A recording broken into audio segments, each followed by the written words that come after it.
My name is JT Barnett. I'm a founder who lives in Los Angeles. I run a company called creatorX. We've got a very packed day today.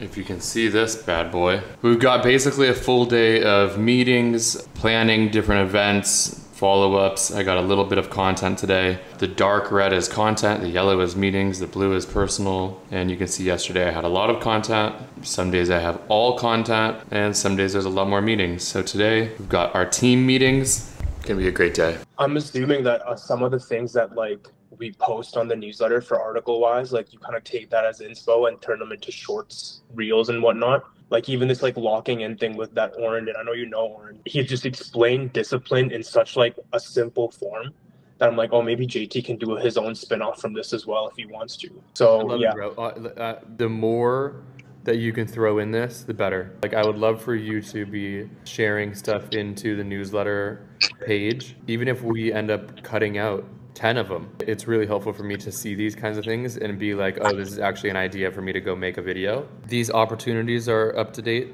for Yes. creatorX. I'm gonna move our creatorX one to the top. Damien, are you still, we're still looking for people for these 3 stand roles too? Oh, everything that's on our site is needed fruitful. Okay.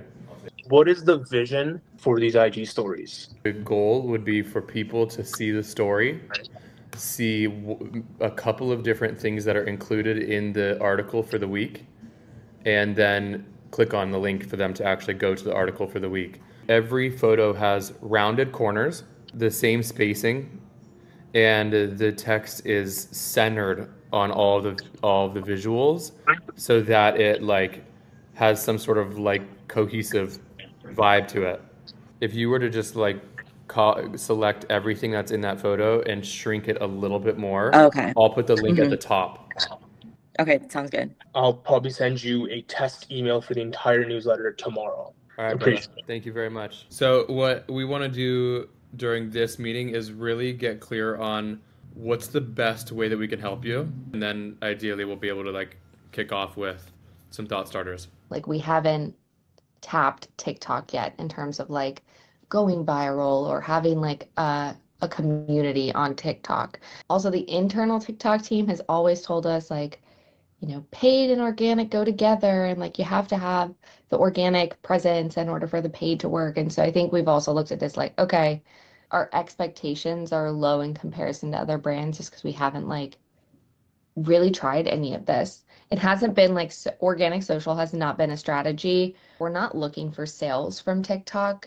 We're looking for awareness. I'm looking at your guys' account right now. I do think the green screens that she's doing are good. I actually think that that's a really intriguing style right now that people are consuming heavily is the green screen. And when I think about a content strategy, the way that I go about it is every piece of content that we post on this account has to appeal to the same person and can't confuse the algorithm as to who we are or what we're about. I would potentially try just really doubling down on one series.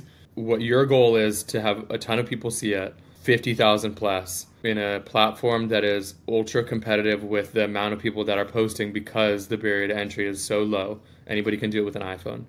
That I'm what is a leg, what gives you a leg up on people? I think green screen is different than a lot of people know how to do.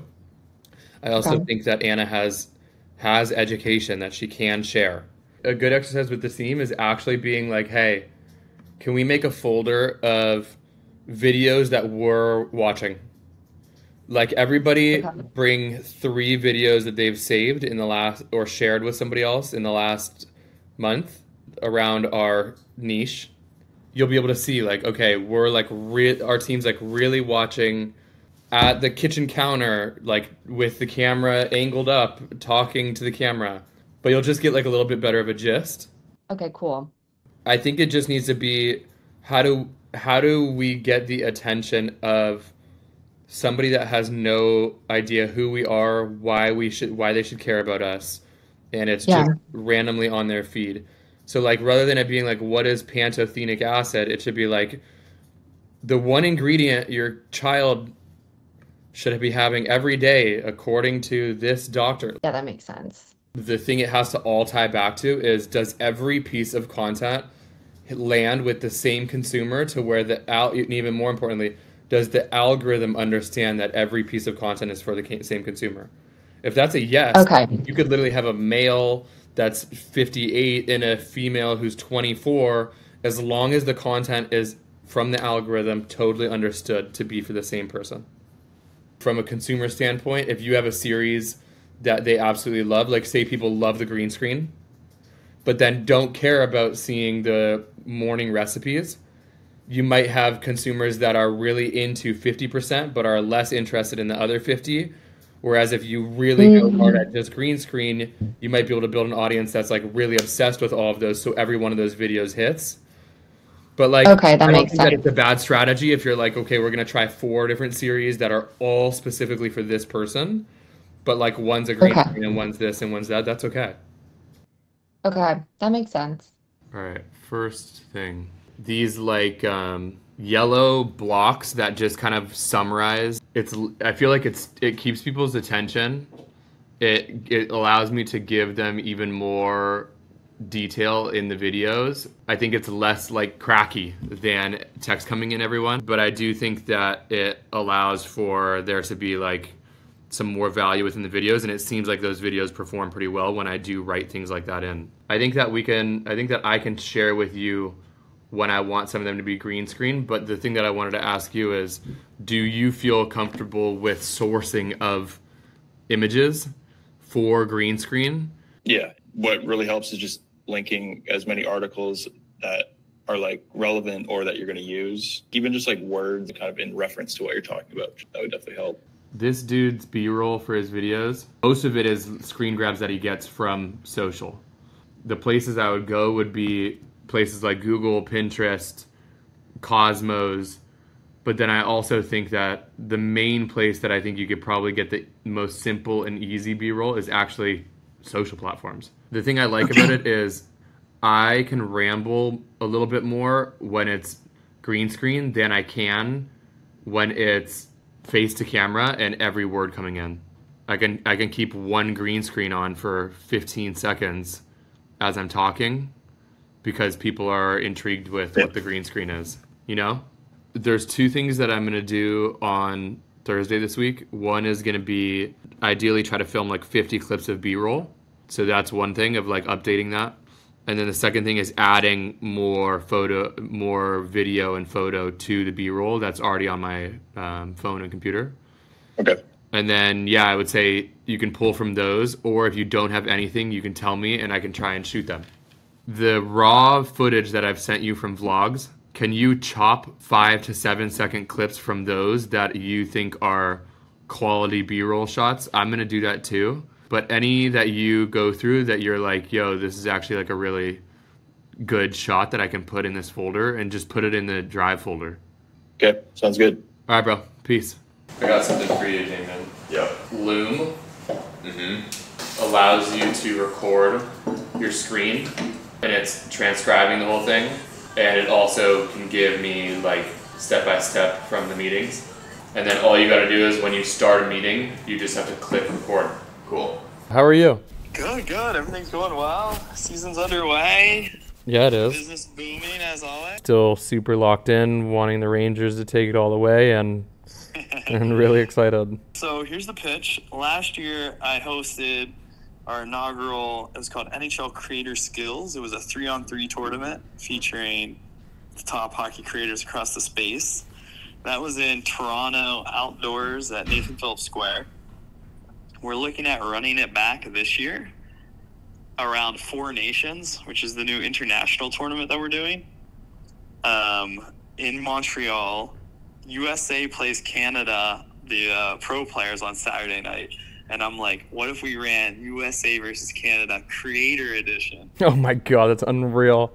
The caveat, as I'm kind of GMing it all, placing the players, Team USA is looking a little thin. So yeah, no need to have an answer now, but what's your initial reaction? I would be honored. I also think we could beat Canada. What other events and stuff do you have coming up? Because I would love to. I don't know exactly my angle yet in terms of like content and all of that, but I'm very interested in just like talking more about hockey.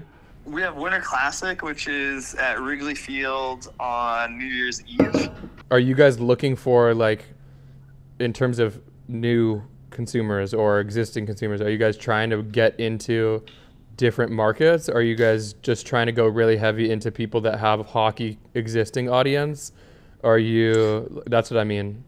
Yeah, oh yeah. I mean, a little of both. I always say whenever we have ice, we have to have someone that knows how to skate. So we always have a core of hockey creators. From there, I'd say we have either sports adjacent, crossover content, and or folks that are passionate about our game but exist outside of our community. In the past, that's looked like a death metal singer that loves the Boston Bruins, or, you know, a fashion model who happens to love the Edmonton Oilers. All right. Well, I'm open to anything that you feel would be helpful for you guys. I'm honored and would think it would be really fun. All right, brother. Thank you very much. All right, peace out. Later.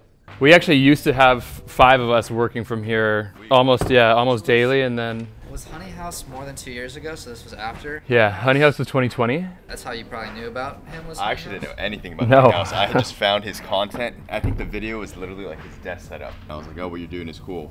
We're like an executive recruiting company specifically for creators. If you think about what Morning Brew Yep. or Friday Beers, like the way that they are going and acquiring talent and bringing them in-house and then building shows and channels and different things with that talent. Yeah. That's the way that I see every company needing to.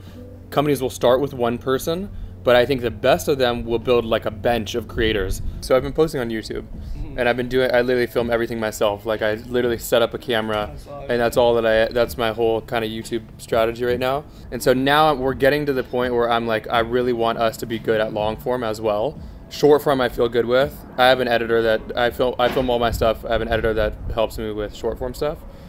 But like with long form, I really would like to actually like start putting real energy into YouTube. Our company in a selfish and selfless way is doing things that are really cool and help a lot of people. And we're like very community driven. I honestly just want us to be putting more out about like what we do. But right now it's fully reliant on me. We're really close to a place where we're going to bring somebody in that we want to be with us, not full time, not every day, but like one day a week, come and film everything and like post produce. I would love to have somebody that actually understands the platform. Right. Like who actually has done something like this before, rather than can shoot a commercial or knows their way around a camera, but really doesn't actually understand how to create for a specific platform. Right. But the way that Gary has done daily vlogs, I don't want to do it daily, but I would like to do weekly like that, where there's a little bit of cinema in them. Like it's shot well, it's clean, it's super valuable, but you're not like going to watch it like you're watching a movie like you do when you go and watch more of the guys that are at like creative night, or I would say like creator camp. Right. Like where it's like really a movie. Yeah. I'm not looking for it to be like the most cinematic masterpiece, but I need to have somebody that like understands cinema more than I can put my time and energy into it, and can just like craft a narrative around the week that we're doing and what we're building and like the different things that we're going through. And I want to put that out weekly. Yeah. I don't want to be known as the cinema guy, because I just don't think that that's what I'm trying to leave. I want people to be consuming the content for the actual substance of the content, not necessarily the visual of it. And a lot of people that watch my content listen to it rather than watch. I think one of the biggest challenges that I have with making my content more consumable visually is that it's stable, or what do you call it, where it's not moving. When I look at content, I'm like, you just need different scenes. Yeah. You don't necessarily need to be like at a really cool restaurant and then at a different place. You just can't be in the exact same spot all the time. Yeah. We have 8 to 10 different scenes that we could have in this house. Plus if we went to a coffee shop, plus if we went to Lighthouse or WeWork or whatever, there's tons of places we could go. It's just me right now, with me being the person that has to walk around with it. I don't want people to get hooked on me being a vibe. Okay. I don't think that that's the long-term plan that I have. Whereas education I can do for 50 years. Education's timeless. I want to be doing this when I'm 50 and my audience be like, I can keep following this because it still pertains to me. I'm not looking at any of the content that we're putting out as it needs to be viral tomorrow. Really? I'm like, it needs to be in line with where we're headed for the next 3 years. If it's not the way that I actually look at doing content in our brand, then I don't want to go there just because of views. Right. So yeah, that's the balance that I want to find.